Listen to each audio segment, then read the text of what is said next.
just a disclaimer, this is not a religious video in any way, shape, or form. But it did get me thinking after watching Pastor Tom of the Live Wesleyan Church here in Central South Carolina.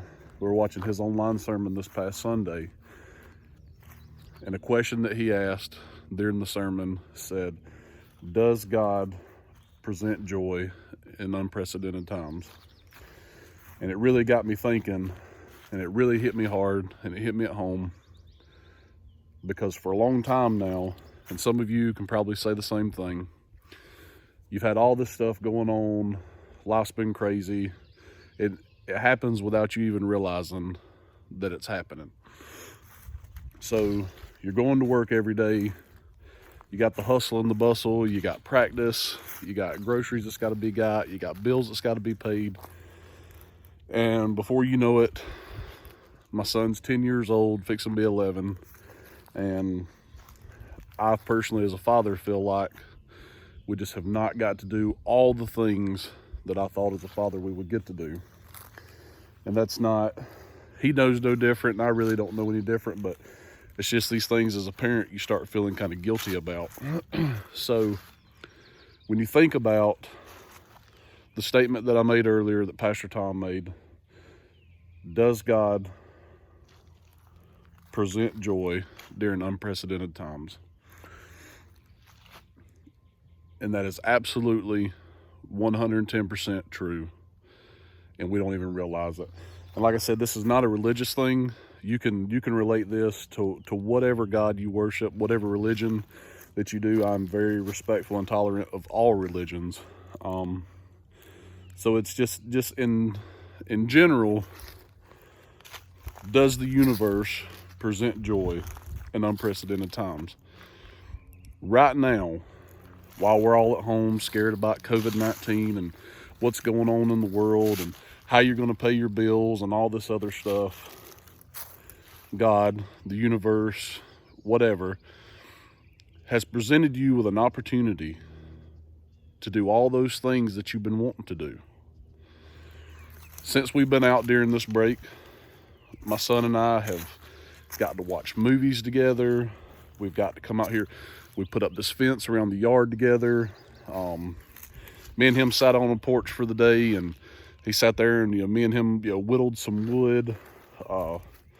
Me and him, we've gone to we go back and forth to the store together. We played video games together. We got to do all this stuff that for a long time now I have felt like was lacking in our life. Now, at the beginning of this thing, I was super worried about the pandemic that's happened around the world. And my job, I'm not going to go into that, but I'm essential personnel, so I have to be at work, so I'm not worried about my paycheck. I'm very grateful, very blessed for that.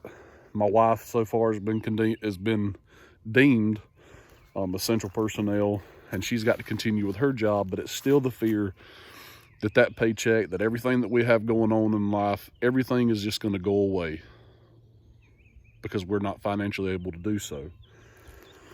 But up to this point, we've been good. But at the beginning of this, the uncertainty absolutely scared the mess out of me. And I was so worried and so focused on that the devil was stealing my joy and making me focus on all these things and what I should have been focused on. And what I should have been focused on was that God has placed my child into my home right now permanently until they get something figured out, and have given me and him unlimited amounts of time to spend together. And now, not only that, my wife is working from home. She and I have grown closer together. We get time. We finally have time to sit down and watch TV. We finally have time to sit down as a family and eat together. Have time to sit down and cook a hot meal. We've ate every day at home since this whole thing started, and it's been nice. It's been really great. And so, just anybody out there, I just want you to really focus on what's really going on here. Put away all the worry, put away all the concern, because at the end of the day, there's nothing you can do about it anyway. Especially while you're at home, sit down and enjoy what's there. You can control what goes on inside your walls. You can come home, you can clean, you wash your hands, do your hand sanitizer. This COVID thing's not going to reach you here. Don't let it steal your joy. Don't let it interrupt what's been put in front of you. So, I mean, it's just really hit me at home and really hit me hard. And I just feel like it needs to be said. I feel like it needs to be pointed out. More people need to realize it. More people need to pay attention to it. Because at the end of the day, there's nothing you can do. Nothing. Just enjoy what you got and rock on with it.